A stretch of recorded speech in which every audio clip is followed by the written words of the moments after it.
Good morning and welcome to Talking Horses. Sarah Bodway joined by Jonathan Kinchin today. No Andy Serling. He's already heading out to Saratoga and gets to have a little bit of a head start on us, but we'll make do.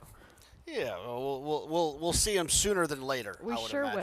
will. Plenty of action today coming up here. While this might not be the highlight card of the day with the Stephen Foster happening at Churchill Downs, we still have 11 races, many of them very competitive right here. And we do have stakes action in the third race with the Ashley T. Cole, but we'll take care of business first. Get you signed up to play all those races. If you head on over to Naira Bets, use the bonus code bonus200, the promo code bonus200, Farbridge. That's what he would want. You can also scan that QR code as well. And then today, we have a $15 bonus. If you bet $75 each on Churchill Downs and Woodbine, you can get a $15 bonus if you opt in over at Naira Bets. We also have a 10% bonus on exactas within the Irish Derby Festival at the Curragh. So more international racing over there if you opt in. And then we have the cross-country pick 5.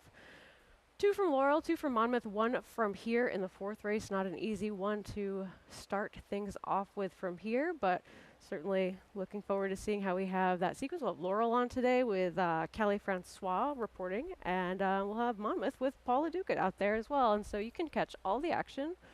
America's Day at the Races starts 12:30, ends at 4 o'clock p.m. today, and that if you're still itching for some action, we have some harness show action later on.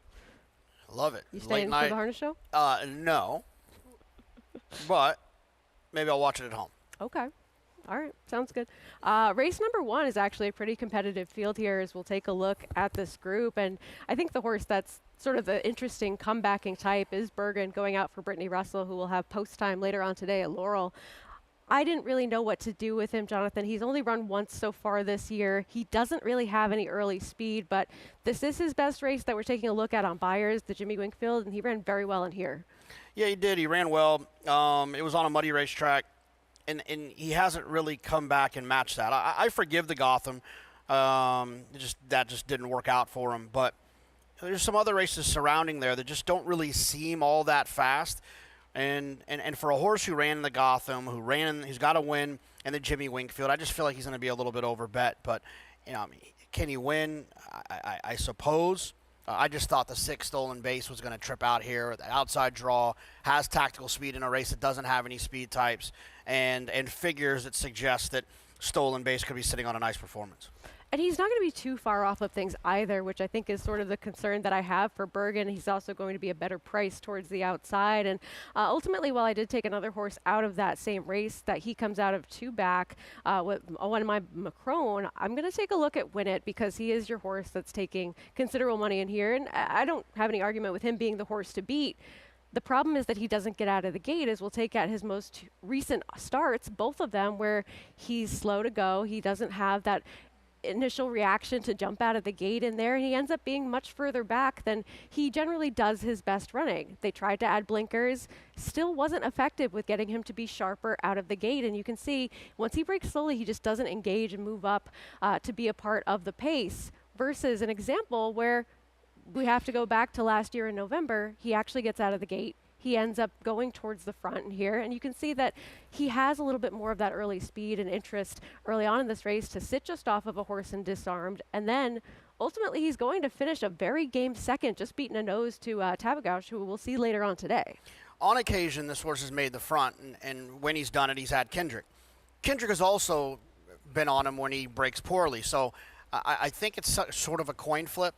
At a short price, I just don't trust him to make the front in a race where there's no pace. Now, if for whatever reason, which we've seen happen, a lot of times in races where if when it's on his game and he pops away from there and he finds himself sitting first or second, he's going to win because he's likely better than these other horses. I just don't trust him to do that at a short price, and I think that's probably why I picked him second. Yeah, I feel the same way as you. I went to Slip Mahoney, who's not exactly one that you can have an overwhelming confidence in, but I thought his race 2-back sprinting was actually a really good effort in there where it was of his own doing, but he did bump the horse to his outside pretty significantly at the start. He had that inside trip afterwards and then just didn't really seem comfortable moving up between horses, and then once that spot was something he was getting to, it just ended up not being available anymore to him. So I thought that he would be one that could sit a little bit closer in what looks like a paceless race, because the horses that he was running against last time on the stretch out, those were just faster horses early than him. Yeah, and I think he's had excuses in his last couple starts, so we'll see if he can't right the ship. All right, moving on to race number 2, we get on over to the grass. English Conqueror coming out of this race seemed like a very logical type who was going to be a factor, but we end up with a couple of horses that we have flip-flopped in here, and Catch a Wave seems like the clear one with the proven turf form. Absolutely. I mean, this horse ran well, going 11 furlongs at at Aqueduct, Belmont at the Big A last July, has been off for quite some time. You know the distance isn't going to be a problem. I thought he ran well there. I thought that was probably the best race of anything that's running here. You know Chad's going to have horses ready to run first time out. That's not a problem. This horse is a half to integration. So there's obviously some quality there. Not that you needed to prove it. This horse has run well enough. I just think that this is probably, in my opinion, based on what I've seen on the card, the most likely winner. I just think this horse is going to be very tough to beat. I just think he's going to be an even shorter price now with English Conqueror coming out, but I don't disagree with that by any means. He has the turf form, he's handled the distance well enough to be competitive, and he has a lot going for him in here with that pedigree, like you mentioned. But I saw that you also had some interest in Runges, who is a horse who has some turf pedigree and hasn't tried this surface yet. So I think that him switching over, they aren't great stats for Bruce Levine getting onto the turf from dirt and route races. He's just 1 for 25 over the past 5 years with a $1.86 ROI. But 24% in the money with that move, and this one a half to Sweet Melania, a half to Sweet Rebecca, who was a 2-time turf winner, one of those in the Memories of Silver, as well as plenty of other siblings that handled the grass. So I wonder a little bit about the distance for him, but the turf pedigree is definitely there. No, for sure. I mean, it's absolutely there. And then Liam's map has been very versatile, getting a horse like Deterministic, right, who can run on both surfaces. So you've got a sire who's got some turf influence. You've got a dam who obviously has a lot of turf influences with horses like Sweet Rebecca. I just felt like, well, why hasn't someone tried that before? We're certainly not the smartest people in the room to figure out this horse has turf pedigree. None of these other trainers, not a Steve Asmussen, not Diodoro, and Bruce Levine has never made the decision. That's my biggest concern. If you're going to get 10-1, which I don't think you will, then great. I just think the horse might be a little bit too short. That's why I landed on the 5. I think the 5 is going to be tough in here, but I wouldn't talk anyone off of the 4. I think it's a very interesting angle with the turf pedigree. And should mention our usual morning line maker, David Aragona, on vacation this week, so you might see some morning lines that look a little bit different than usual. I couldn't do it, so I'm not going to criticize anybody that gives it an attempt. Who do you think's the speed in here? Do you think Certified Lover Boy goes getting back to the grass? He's always been that type, right? Pretty aggressive. I'm interested to see what Bourbon Day does. I mean, he's got some speed. He showed a little bit of speed last time on the dirt. I think he's in pretty good form. I just don't think – I think Javier would probably be comfortable just popping around there, saving ground, kind of sitting in the pocket. So I would think Certified Lover Boy. All right, moving on to stakes action, race 3, the Ashley T. Cole. And we do have that 6-furlong turf sprint. And looking at this turf sprint, I don't think I've ever quite seen a turf sprint that lacks confirmed speed as much as this one. I want to be against every horse in here. But ultimately someone has to win.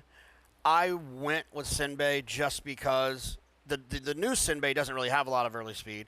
But the old Sinbei has a couple of wire-to-wire situations, right? This horse has some speed, and I would think Manny would try from that outside post to at least engage him a little bit early to hold that position. I still think it's going to be a cluster going into the first turn unless Manny decides to clear. And so there's a lot of situations where I just feel like it's going to fall into Sinbei's lap, even though I desperately want to be against him as well. In this spot, I had to land on someone, and he's who I landed on.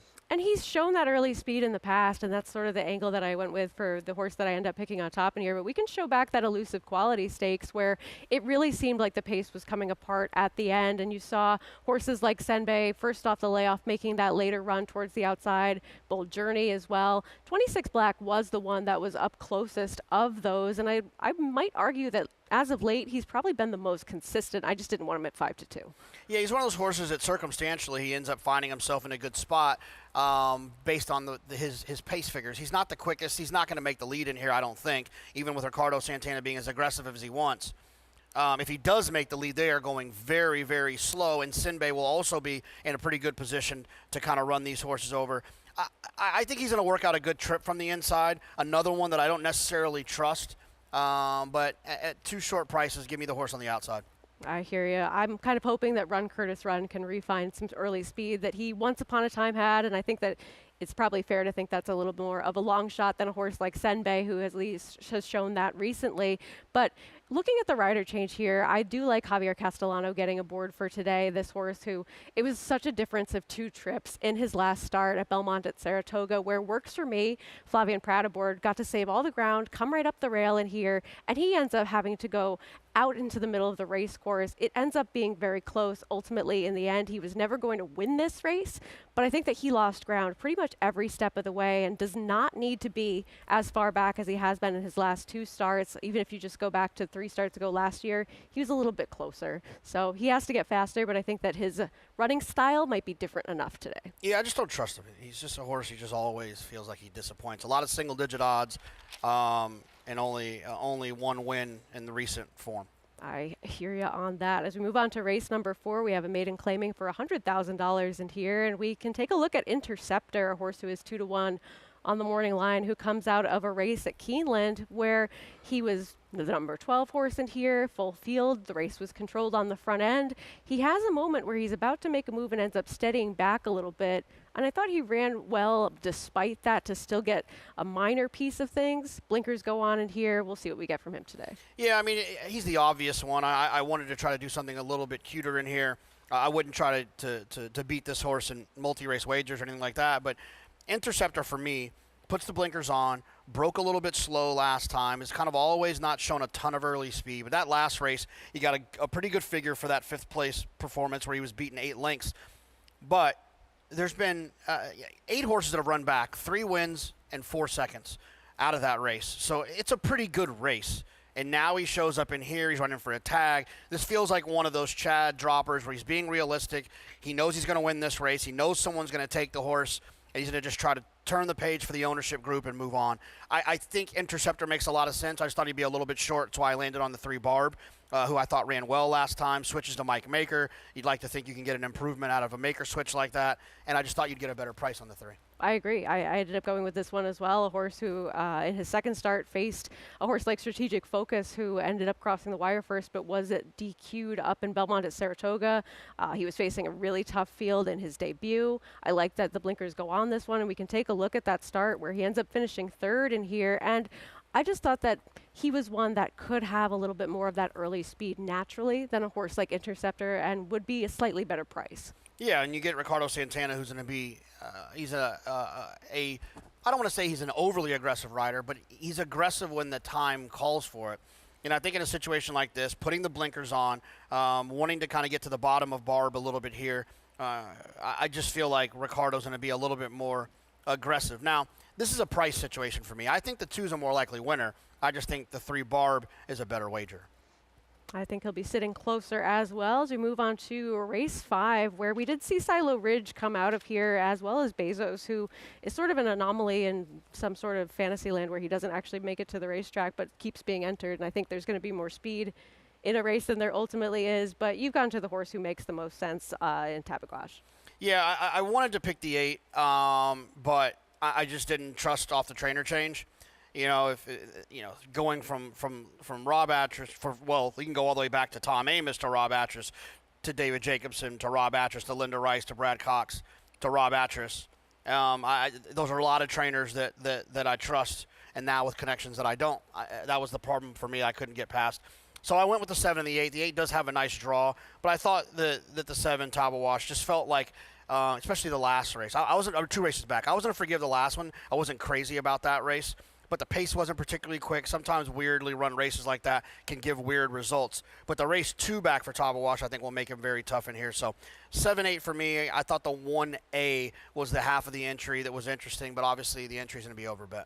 Yeah, I think if Street Swag was on his own, I would have ultimately gone with him on top in here. But with a couple of horses coming out of this spot, I went with a horse who I know is going to be a big price, who probably is not quite good enough, but has an excuse for that last race where he was facing some significantly better than maybe 2 of these that he's running into in this spot. And so Screaming Uncle, he's been outrunning his odds consistently. He has good early speed. I think that Christopher Elliott's going to do exactly what Omar Hernandez Moreno has been doing to put this horse forwardly placed. And I thought that there was a little bit more speed over that sloppy sealed track that he was in last time out. So just looking for a horse that I was pretty confident would still be a big price in here, who's generally overlooked just because of connections.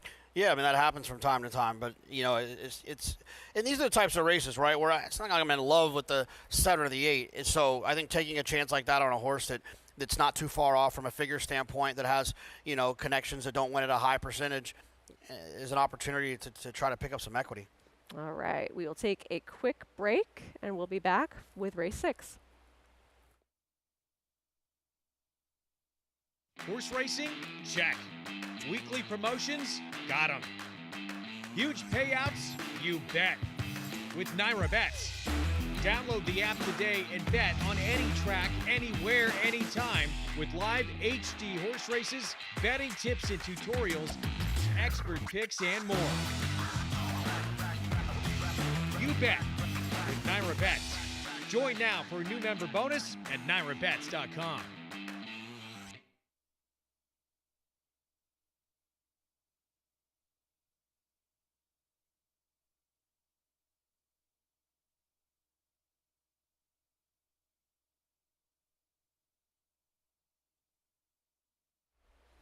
Welcome back to Talking Horses with Sarah Albadwi and Jonathan Kinchin as we get over to race number 6, and you have the 3-year-old debut for Sir Cartwright, a horse who had some pretty impressive numbers as a 2-year-old. Only the one victory, but ran well in all 3 starts. Now comes back for Jeremiah Engelhart, who certainly is having himself a little bit of a hot streak with Moplex taking that Ohio Derby. Yeah, Moplex taking that Ohio Derby, but also doing it in a way where I think a lot of people thought he probably didn't deserve to be in that race or shouldn't have been in that race based on his style.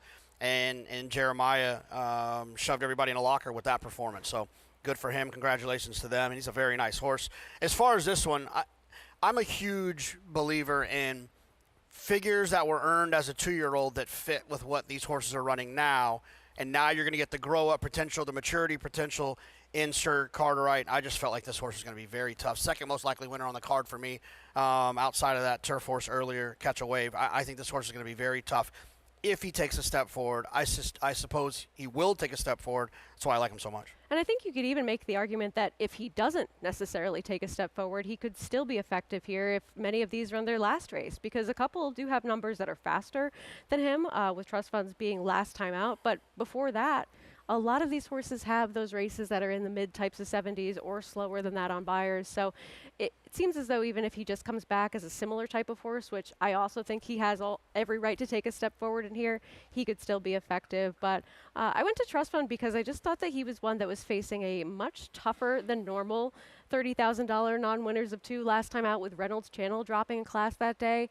He had a couple of excuses prior to that, a horse that just didn't seem to go on from 2 to now 4, but I felt as though he finally put things together last time, facing tougher fields. When he was running against Crimson Light, the pace was coming apart in the race where he was upset by Brejul. Even coming back when he was coming off that long layoff, he stumbled a bit at the start, and that was off more than a year and a half. I think that there are just some excuses for this one, and he doesn't run into outside of Sir Cartwright horses that are either in the best form to convince me that they're going to step up today, or ones that I think are going to be that much tougher.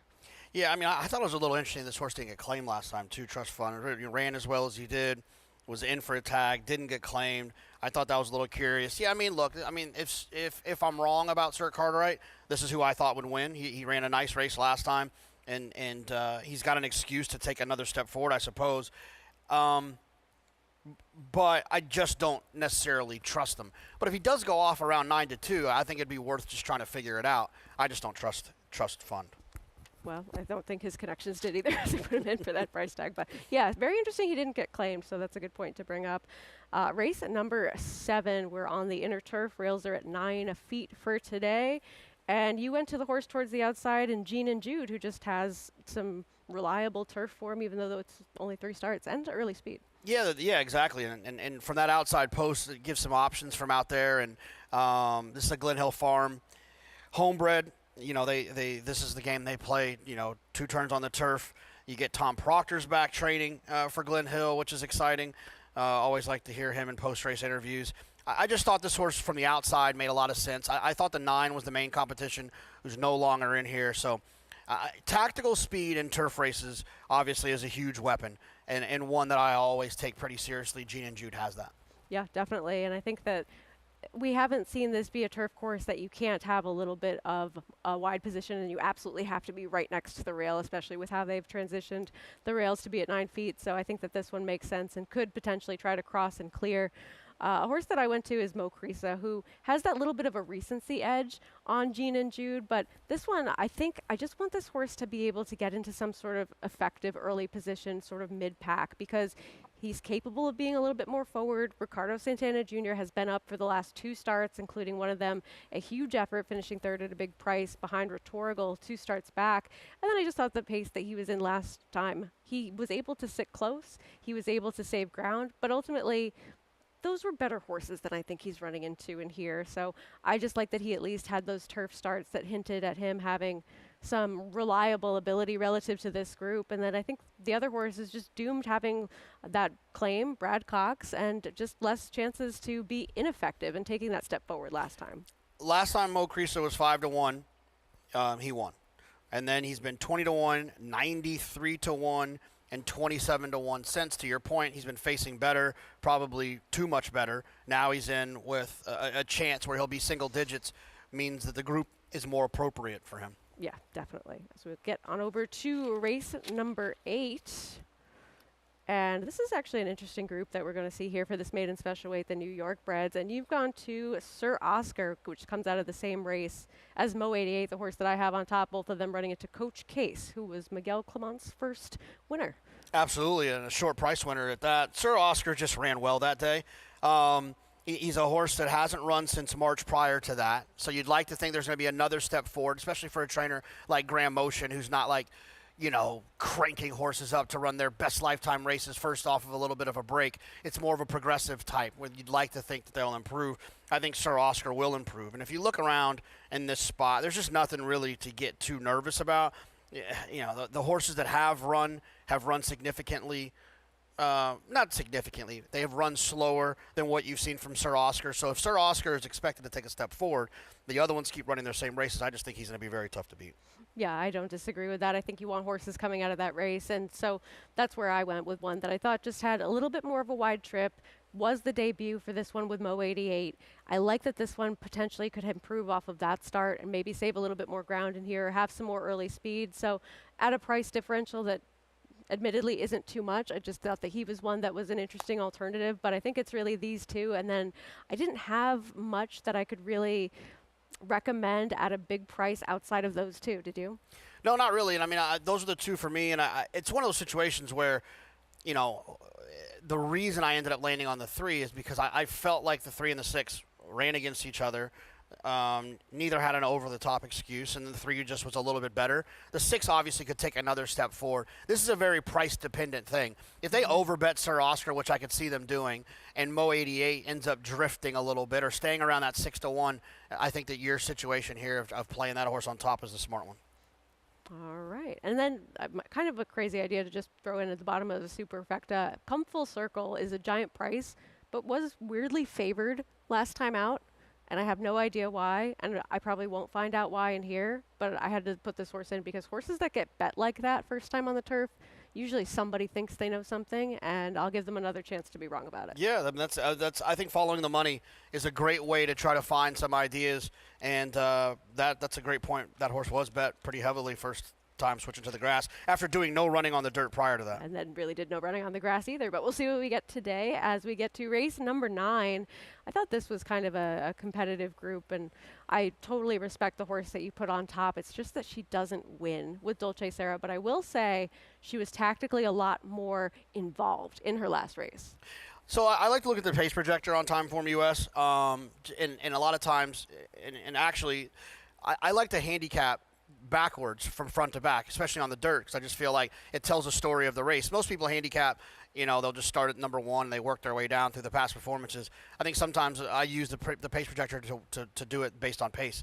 The one thing I noticed about Dolce Sarah was that this horse is like 4th in the pace projector, but had the best late pace. You don't often see that. Usually the best late pace horse who has the best close is typically a little bit further back.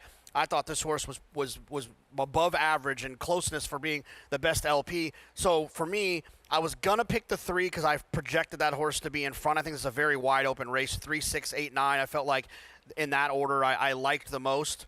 But with the 9 being drawn outside and having that best LP, I made sure the 9 was on top and went 9, 3, 6, 8, which is the pace projector has them in that order, 3, 6, 8 early. I just couldn't get past that 9's LP. So 9, 3, 6, 8 for me. I think they're all kind of the same, though, wide open race. I need all 4 of them. Yeah, it's not exactly like there's a major standout or somebody particularly reliable, but I agree. I like that Dolce Sarah has been able to be a little bit more close to those paces lately and has at least shown some earlier interest. And I went to the horse that is cutting back in distance, who I don't expect to be necessarily on the lead in here, but at times has shown some sprint speed, and that's Danielle, who we'll take a look at winning last time out on the stretch out in distance. I don't think she's going to get a setup that's just like this in here, where she was able to control on the front end for the most part and ended up drawing off to win over Focus Pocus, who I don't think a ton of in terms of her relative consistency, but I just thought that she was one that at least she has shown that ability to be more forwardly placed in sprint races, doesn't necessarily need the lead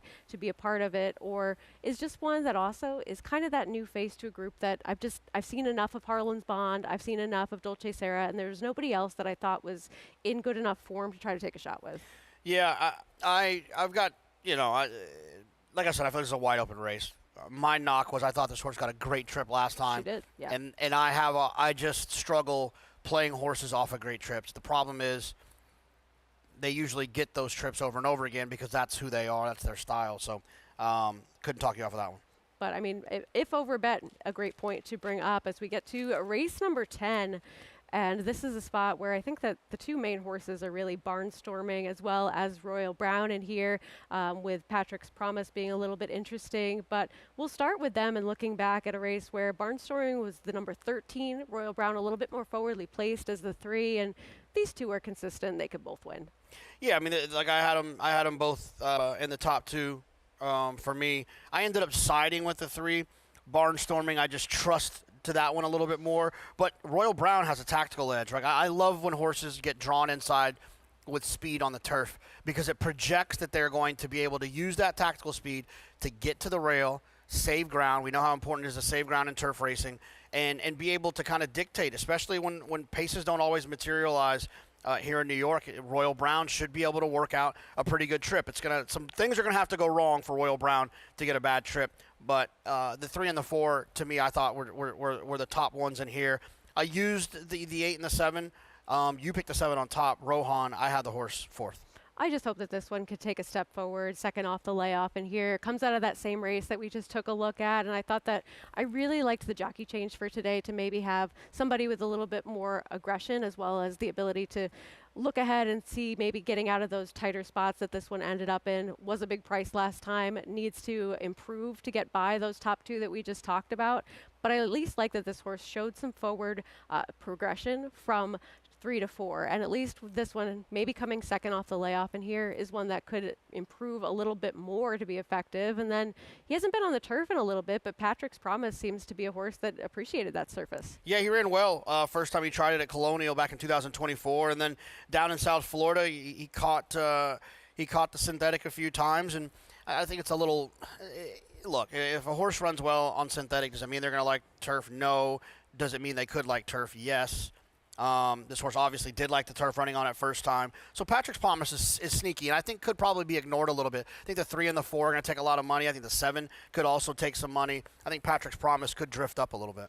All right, we'll close things out with race 11 on the card, and the horse that I guess has the most turf experience does get in from the also eligible list. We'll take a look at Ori, who will be a part of things now with a couple of scratches. And I couldn't pick this horse on top, but this horse I think has the most credentials coming in. Yeah, he's just had a lot of opportunities, right? He's been a little unlucky though in some of his trips, which I guess that could go a long way. Like you mentioned, he's got some turf numbers. I think he'll probably be a little bit over bet because the other horse that I think will take money, the 8, my top pick, the commish, has never run on turf. A lot of times they fall in love with a horse that has some figures that they can lean on. They know what they're going to get. They're still kind of guessing a little bit with the 8. But the 11's one I can't ignore for Mike Maker. The horse is drawn well. Has had some races where he's shown a little bit of speed. I worry that this might be a little sharp for him to show that speed. He will be finishing in the clear, but I picked the 8 on top. Yeah, I hear you. And look, running into Friend of the Devil as well and finishing third in that race, we just took a look at a horse that came back with a big effort and then was able to back that up with a stakes victory. But look, there's turf pedigree and reason to suggest that the commish will appreciate getting over to this surface and didn't run that poorly, showing some speed first time out as a 2-year-old. Or sorry, 3-year-old, excuse me. Yeah, I mean, the horse was bet a little bit first time out, and it's for connections that only win with 9% with first-time starters. So when I see that sometimes, it gives me a little bit of comfort. Now, it was an off-the-turf racehorse, ran on the dirt. It didn't necessarily work out. But I think getting back on the grass, adding the blinkers, getting the Lasix, there's a lot to like there. And at least you have some tactical speed as well to know that this horse can, make their own trip. I ended up using the one as well. I'm just a card-carrying member of the Dave Donk fan club. I think Dave, when he can get his horses progressively going in the right direction. He can jump up and bite you at any point. This horse has back turf numbers that could arguably be better than what you would see from anyone else in here. I think Wind Dancer is a little bit sneaky with that inside draw. Yeah, I agree, and I ended up going to this one just liking the draw, as well as the fact that this horse has limited chances turf sprinting. And limited chances turf sprinting at this level has only been in for a tag one time, and that was for the 75,000. So I think this horse is a better turf horse based on the past form, and maybe gets a little bit overlooked as one that has had several chances and is 0 for 11, but really only 0 for 2 doing something quite like this. And I thought that race against Maiden Special Weight Company in the turf sprint, when finishing second in there at a big price, I just thought that was a decent enough effort that if that race is still in there somewhere, this horse could win. Yeah, it's funny because this horse is clearly a turf horse, but Dave's a New Yorker. He's a Naira guy. This horse, in other people's care, probably goes to like Florida for the winter, tries to find turf, goes to Tampa.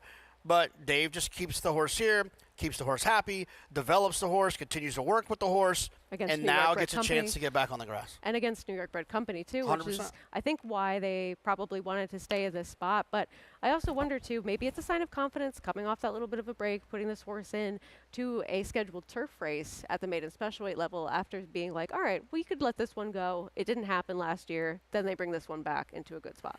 Yeah, I mean, and look, I mean, the form's dirty enough that, like, you'd like to think if Dave wants to keep this horse, that no one's going to probably claim for 50. I would agree with that. Well, that wraps things up for us, and you can play all the action today. If you head on over to Naira Bets, get signed up with that promo code BONUS200, or scan that QR code. We do have a $15 bonus today.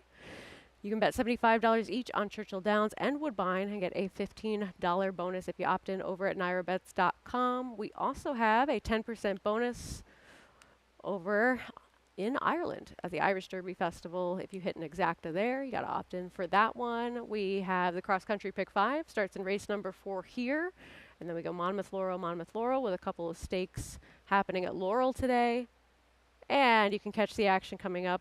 FS1, 12:30 to 3, FS2, 3:30 to 4. And you'll be on.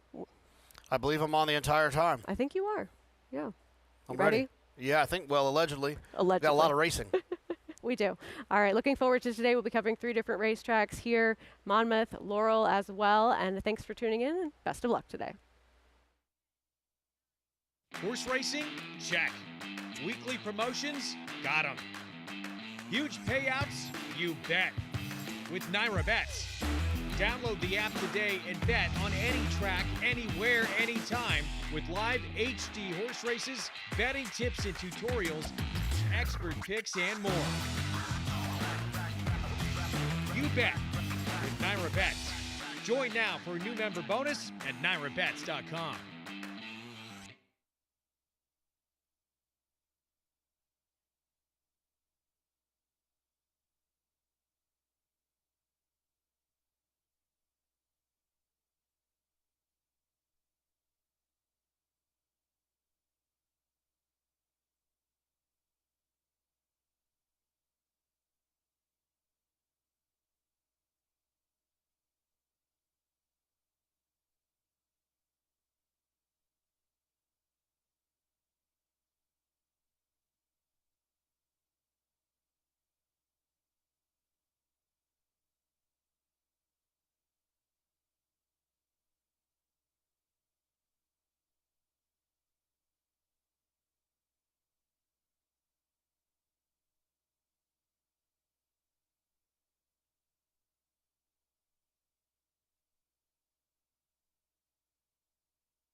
Hello, ladies and gentlemen, and welcome to Belmont at the Big A.